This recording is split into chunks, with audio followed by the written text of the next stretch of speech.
Before a single stone crumbled, before the dust rose from the ruins, there was silence. Not the silence of peace, but the kind that trembles with anticipation. A holy stillness, a divine pause.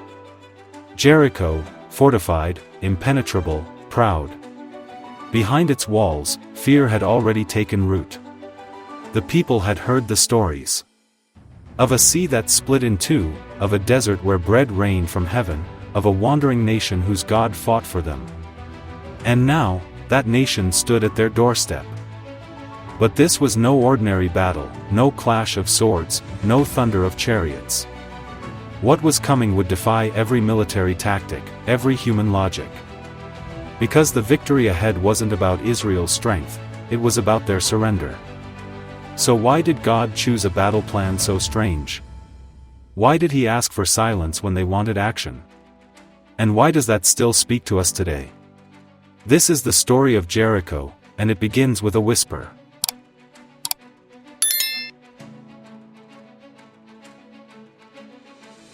Long before the walls would fall, God gave a promise. Not just to take the city, but to take it without lifting a sword. To Joshua, the newly appointed leader of Israel, God said, "See, I have delivered Jericho into your hands, along with its king and its fighting men." Joshua 6 verse 2. But the plan that followed? It made no sense. March around the city once a day for 6 days, on the seventh day, march 7 times, then shout. That's it. No siege, no weapons. Just walking, and waiting. What kind of strategy was this? God wasn't just targeting Jericho's walls. He was training his people in something far more powerful than force, obedience. Because faith that walks in silence is louder than faith that speaks in fear. And the real question wasn't whether Jericho would fall, it was whether Israel would obey, even when the command felt absurd. They had the promise, now came the test.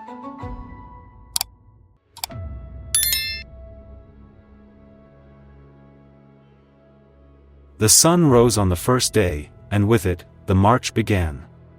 No battle cry, no war drums. Only footsteps in the dust, and the sound of 7 trumpets echoing through the valley. Around the city they went, priests, warriors, the Ark of the Covenant at the center, and the people of Jericho watched in confusion. What kind of army circles a city without striking? But this was no ordinary procession. This was a declaration, not of war, but of trust. Day after day, the ritual continued. One circuit, then back to camp. No words, no murmurs, just silent faith, step by obedient step. For 6 days they marched, and on the 7th, they marched 7 times. 7, the number of completion, the number of covenant. The number that said, "This is God's doing, not yours."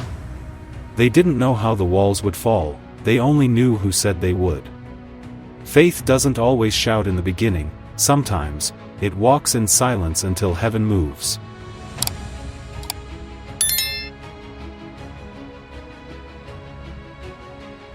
Seven times around.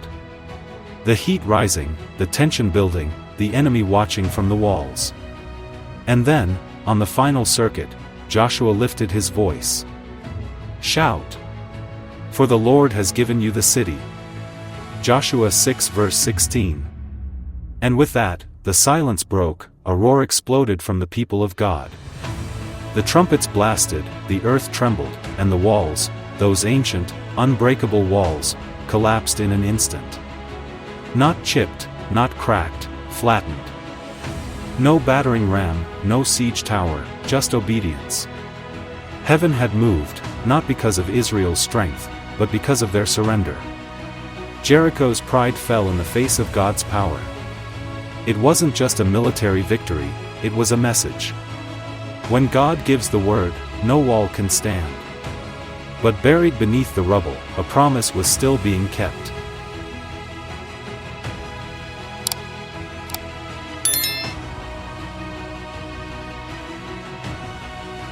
Amid the chaos, there was one house that stood untouched. A crimson cord hung from its window, scarlet against stone, fragile against fire. But it was enough, because it wasn't the cord that saved Rahab, it was the covenant. Days earlier, she had hidden the spies, not out of fear, but out of faith. "I know that the Lord has given you this land," she had said. Joshua 2 verse 9. While Jericho trembled in terror, Rahab believed. She was a Canaanite, a prostitute, an outsider. But grace has never been about pedigree, it's always been about faith. As the city fell, the spies kept their word, and they led her and her family to safety. The woman once branded by her past was now covered by promise. Rahab didn't just survive Jericho, she stepped into the story of redemption. From the rubble of a cursed city, God raised up a woman who would become part of the lineage of the Messiah. Because when God brings judgment, He also brings mercy.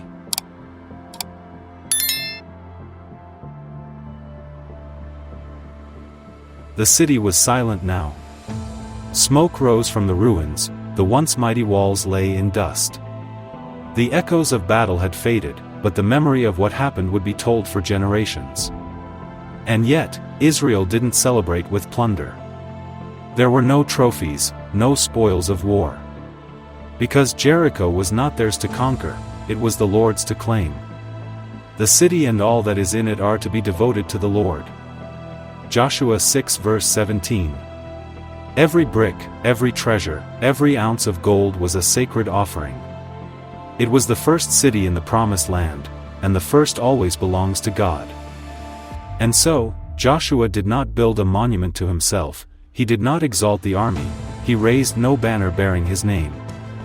Because true victory does not lead to pride, it leads to reverence, and the message was clear. This battle wasn't won by power, it was won by presence. God had brought down Jericho, and only He would be lifted up.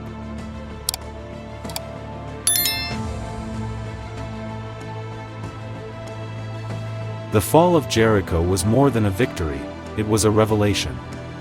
It showed us that God's ways are not our ways, that obedience can be louder than shouting, and that sometimes, the greatest walls we face aren't made of stone. They're the walls we build in our hearts, walls of fear, pride, doubt, sin. But Jericho teaches us this. What man cannot tear down, God can flatten in a moment. It teaches us to walk even when we don't understand.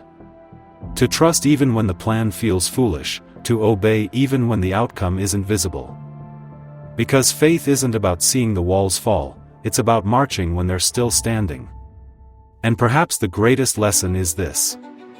Before God gives you the land, He prepares your heart. Before you conquer outwardly, He calls you to surrender inwardly. Jericho was never just about a city, it was about a people learning to let God lead the battle.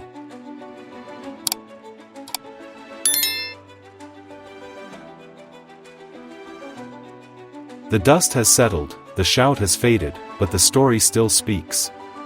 Because the God who brought down Jericho is still bringing down walls today. Walls of addiction, walls of anxiety, walls of bitterness, failure, fear. He brings them down not through human strength, but through surrendered hearts. Through unlikely obedience, through faith that walks, even in silence. Jericho reminds us, it doesn't matter how high the wall is, or how long it's stood. When heaven gives the word, the ground will shake, and every barrier will fall. So if you're facing something immovable, something impossible, keep marching, keep trusting, keep believing. Because when faith shouts and heaven moves, walls don't just crack, they crumble. This is the story of Jericho, and it's not over, not yet.